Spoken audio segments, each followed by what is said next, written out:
ಕರ್ನಾಟಕ ಕಾವಲು ಪಡೆಯ ವತಿಯಿಂದ ದಿನಾಂಕ 23/11/2024ರಂದು ಗುಂಡ್ಲುಪೇಟೆ ಪಟ್ಟಣದ ಮೈಸೂರು ಊಟಿ ರಸ್ತೆಯಲ್ಲಿರುವ ನ್ಯೂ ಲಾವಣ್ಯ ಫ್ಯಾಮಿಲಿ ಶಾಪ್ ಮುಂಭಾಗದಲ್ಲಿ 69ನೇ ಕನ್ನಡ ರಾಜ್ಯೋತ್ಸವ ಹಾಗೂ ಸಂಘಟನೆಯ 14ನೇ ವರ್ಷದ ವಾರ್ಷಿಕೋತ್ಸವದ ಸಂಭ್ರಮಾಚರಣೆಯಲ್ಲಿ ಸಮಸ್ತ ನಾಗರಿಕ ಬಂಧುಗಳು ಭಾಗವಹಿಸಬೇಕು ಅಂತ ಸಂಘಟನೆಯ ತಾಲೂಕು ಅಧ್ಯಕ್ಷರಾದ ಎ ಅಬ್ದುಲ್ ಮಾಲಿಕ್ ಅವರು ಸಾರ್ವಜನಿಕರಲ್ಲಿ ಮನವಿ ಮಾಡಿಕೊಂಡಿದ್ದಾರೆ।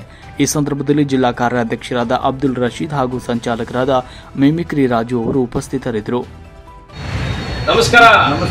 ಸಮಸ್ತ ಕನ್ನಡದ ಮನಸ್ಸುಗಳಿಗೆ 69ನೇ ಕನ್ನಡ ರಾಜ್ಯೋತ್ಸವದ ಆರ್ಥಿಕ ಶುಭಾಶಯಗಳನ್ನು ತಿಳಿಸಕ್ಕೆ ಹೆಮ್ಮೆ ಪಡ್ತೇನೆ। ದಿನಾಂಕ 23/11/2024ರ ಶನಿವಾರದಂದು ಗುಂಡ್ಲುಪೇಟೆ ಪಟ್ಟಣದ ರಾಷ್ಟ್ರೀಯ ಹೆದ್ದಾರಿಯಲ್ಲಿ ಮೈಸೂರು ಊಟಿ ರಸ್ತೆಯಲ್ಲಿರತಕ್ಕಂತಹ ಕ್ಷೇತ್ರದ ಶಿಕ್ಷಣ ಅಧಿಕಾರಿಗಳ ಕಚೇರಿಯ ಮುಂಭಾಗದಲ್ಲಿರ್ತಕ್ಕಂಥ ನ್ಯೂ ಲಾವಣ್ಯ ಫ್ಯಾಮಿಲಿ ಶಾಪ್ ಮುಂಭಾಗದಲ್ಲಿ 69ನೇ ಕನ್ನಡ ರಾಜ್ಯೋತ್ಸವದ ಒಂದು ಕಾರ್ಯಕ್ರಮ ಅದ್ದೂರಿ ಕಾರ್ಯಕ್ರಮ ಹಮ್ಮಿಕೊಂಡಿದ್ದು ಹಾಗೂ ಕರ್ನಾಟಕ ಕಾವಲು ಪಡೆಯ 14ನೇ ವರ್ಷದ ವಾರ್ಷಿಕೋತ್ಸವ ಕಾರ್ಯಕ್ರಮವನ್ನು ಹಮ್ಮಿಕೊಂಡಿದ್ದೇವೆ।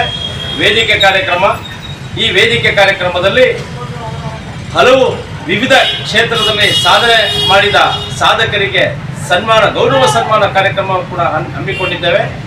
ಹಾಗೆಯೇ ಮಧ್ಯಾಹ್ನದ ನಂತರ ಇನ್ನೂ ಹಲವು ಕಾರ್ಯಕ್ರಮಗಳನ್ನು ಹಮ್ಮಿಕೊಳ್ಳಲಾಗಿದೆ।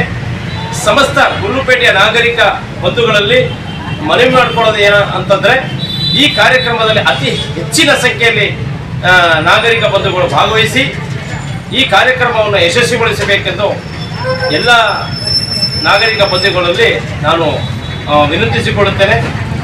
ಎಲ್ಲರೂ ಕಾರ್ಯಕ್ರಮಕ್ಕೆ ಭಾಗವಹಿಸುವ ಮೂಲಕ ಕನ್ನಡದ ಕಾರ್ಯಕ್ರಮ, ಈ ನಾಡ ಹಬ್ಬ ಕನ್ನಡ ಹಬ್ಬವನ್ನು ಅದ್ದೂರಿಯಾಗಿ ಆಚರಣೆ ಮಾಡಿ ಈ ಕಾರ್ಯಕ್ರಮ ಯಶಸ್ವಿಗೊಳಿಸಬೇಕೆಂದು ಈ ಮೂಲಕ ವಿನಂತಿಸಿಕೊಳ್ಳುತ್ತೇನೆ। ಎಲ್ಲರಿಗೂ ಶುಭವಾಗಲಿ। ಧನ್ಯವಾದಗಳು।